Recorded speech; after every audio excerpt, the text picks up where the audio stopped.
Okey, last part sebelum kita pergi kepada bahagian lain, 8 diamond step ataupun 8 BC ataupun tiket ataupun benda-benda lain lah.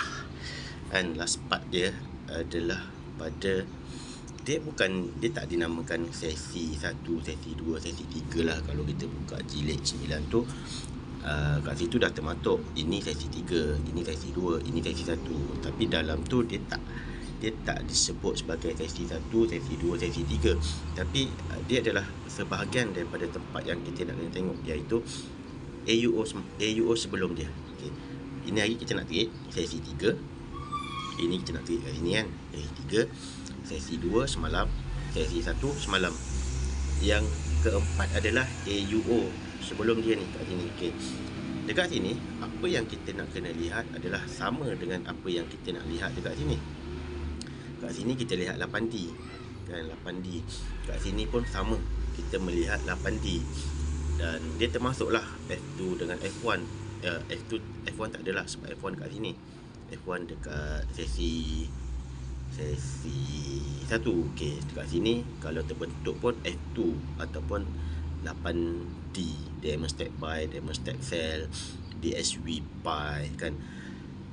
Fungsi dia adalah untuk menyokong pergerakan kita.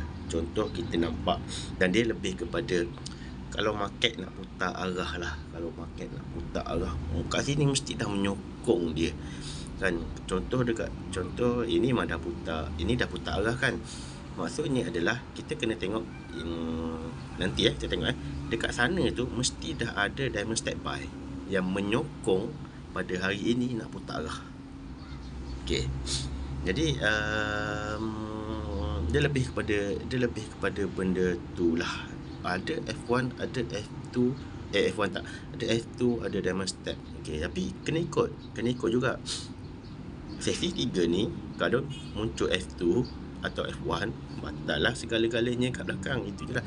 Kalau ada, dia lebih pada, kalau ada pun dan dia selari. Contoh dekat sini memang dah ada DSB. Lepas tu kat sini pula F1 yang pergi ke sell. Yang ini menyokong F1 ni pergi ke sell. Dia lebih kepada benda tu. Kalau dekat sini F1 pergi ke buy, tetap kita kena ikut F1 buy. Tapi kat sini kan, alamak, dekat sini DSB buy melemah, kat sini F1 buy. Dia akan jadi macam itulah. Dan kena faham, bila berlaku macam tu, dia berlaku kekeliruan tu kan. Itu yang kita kata market tak cantik. Market tak cantik, kita pulang pada korang. Kuat dengan lemah itu LT kan, kuat dan lemah itu laut tenang, ataupun F1, F2, DT itu lain. Okey, saya bagi contoh. Okay, market dekat sini terjun. Okey, arah dah bagi kat sini. So bila kita tengok market hari ni, kita kena tengok ini sesi 3, sesi 2. Okey, kat sini 8D kat sini terbentuknya diamond stack buy kat sini. Kalau kita tengok DSB 3, DSB 4 pun kat sini, 3 dan 4 selagi kat sini. Buy tak ada candle besar. 3CB pun tak buat trend sangat. Dan kemudian muncul TKU. Okey, terpulang. So diamond stack buy. Ada tak dekat belakang sana tu pada waktu AUO DSB? DSB itulah yang orang kata hing awal tau.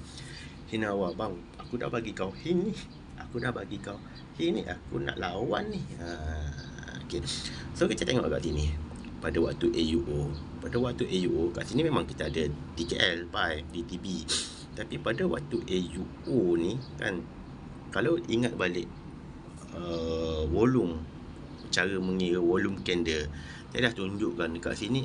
Kat sini tak ada candle besar ni. Dalam trend buy ni, buy ni tak ada candle besar ni. Maksudnya kat sini trend buy ni dia melemah. Kat sini dah bagi tahu, bang, aku dah tak boleh nak pergi jauh dah bang. Bang, saya dah tak boleh nak pergi jauh dah bang. Pancik dah ni. Sebab kat sini ada DSB 4. Dia bukan DSB 4, tapi apa yang ada kat sini dia dah bagi tahu pancit.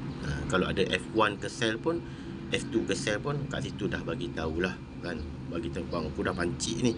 Tapi dia pergi lagi dan kat sini pun kita pun tengok, okey, kat sini pun bagi tahu ada DSB 4 yang katakan DSB yang mengatakan esok pergi ke sel. So kita bila HS1 ke pi dan HS3 ke pi, kita nak masuk sel ni kita takut tau. Sebab apa? Kan dia jadi HS out je, lepas tu dia patah balik. Kan dia jadi HS out HS1, kan dia jadi HS out HS3, lepas tu dia patah balik. Kan kita takut. Tapi bila kita tengok kat sini pun dah bagi tahu awal, ada hang dah, dia boleh terjun, dia nak lawan. So bila kita tengok berlakunya penjunan ni, kita nak follow, kita boleh follow lah. Kita boleh lah nak follow, walaupun dekat sini ada DSV, tapi ni bukan DSV. Sebab kalau DSV kan dia ke pi, DSV pi.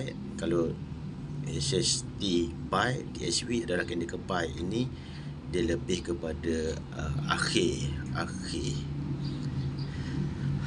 Saya tak nak campur lah benda tu. Kemudian lah, tapi faham fungsi yang keempat ni, apa benda dia terpulang. Apa yang ada kat sini, F2 pun boleh ada, DSP pun boleh ada, DSB pun boleh ada. Tapi kalau kat sini DSS, maknanya sel yang melemah. Lepas tu ada DS sel yang melemah. Lepas tu kat sini arah ke sel, arah SS1. Yang tu mungkin kita boleh kata boleh lah naik balik kot. Dia sebab dia tak menyokong. Okay, boleh faham kepentingan dia, kegunaan dia, dan dia lebih kepada kita nak select market, nak pilih market cantik dengan tak cantik lah. Okay.